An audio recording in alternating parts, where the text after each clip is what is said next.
Hi everyone, আজকে ছিল আমাদের একটা ফ্রেন্ডের বার্থডে। আর যার বার্থডে ছিল সে এখানে থাকেও না, সে তার কাজের জন্য শিলিগুড়িতে থাকে। আজকে আমাদের সবার কথা রাখার জন্য একদিনের ছুটি নিয়ে এসেছিল, তো আমরা ভেবেছিলাম সবাই ঘুরতে যাব। কিন্তু আমাদের প্ল্যান কোনোদিনও সাকসেসফুল হয় না, কেউ না কেউ ব্যাগরা ঘটাবেই মাঝখানে। আজকেও সেম একজন ব্যাগরা ঘটিয়েছে।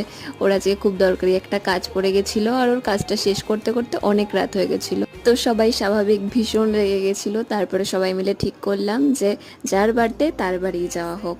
তো তাই সবাই মিলে চলে গেলাম বেলঘুরিয়ায়। বেলঘুরিয়াতেই ওর বাড়ি ছিল। তো ওর বাড়ির সামনে তো গিয়ে দেখি বাড়ির সামনে অনেক জল জমে আছে। তো অনেক যুদ্ধ করে আমরা ফাইনালি ওর বাড়িতে গেলাম।